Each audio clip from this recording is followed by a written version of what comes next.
पड़ रहा है, ठीक है।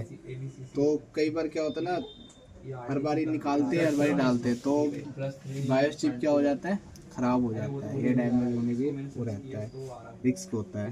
तो इसलिए हम क्या कर रहे हैं, एक बायोस केबल के बारे में बताने जा रहा हूँ कि कैसे हम इसका यूज़ करना है। तो सिंपल वही है, इसको आपको इंस्टॉल करना है।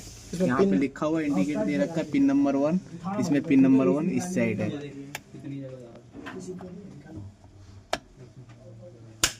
ठीक है। कनेक्ट कर लिया हमने।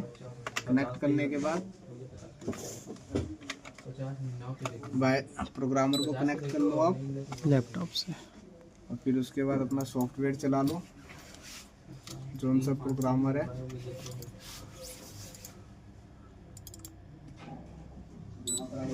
ठीक है, ये आ गया। यहाँ पे फ्रेमवेयर सिलेक्ट करोगे, ये बात ध्यान रखना। क्या सर? Firmware, firmware sir. ये हो गया हमारा SPI 25 फ्लैश, यहाँ पे सिलेक्ट कर लिया। अब देखो इस केबल को जोन सा आपका बायोस चिप है उस पर आपको लगाना है। तो बायोस चिप लगाते समय आपको ध्यान रखना होगा पिन नंबर 1 और पिन नंबर 1। तो उल्टे सीधे का हिसाब आपको ऐसे पता चल जाएगा, जैसे कि यहाँ पर मैं लगा दूंगा। बाद ऐसे ये होल्ड हो जाएगा। अब होल्ड होने के बाद आपको क्या करना है, रीड आईडी पे आपको देखो यहाँ पे एरर दे रहा है कि पिन नंबर 1 और 2 सही से और 8 कनेक्ट नहीं हुआ है। एक बार और सही से लगा लो।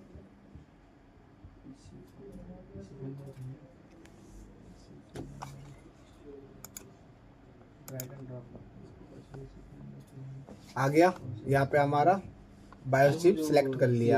अब सबसे पहले क्या करते हैं, रीड किसी भी बायोस चिप को रीड कर लेना है। तो देखो यहाँ पे रीड हो रहा है।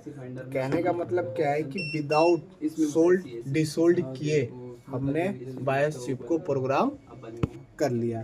किसके थ्रू? BIOS cable.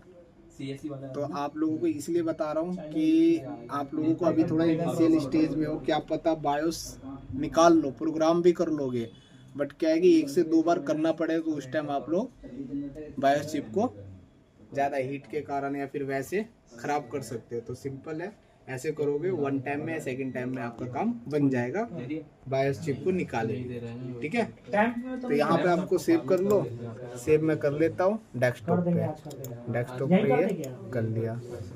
अब देखोगे डेस्कटॉप पे जो हमने सेव किया ये मेरा आ गया बायोस। ओपन करके देख लो, डेटा पूरा आ रहा है।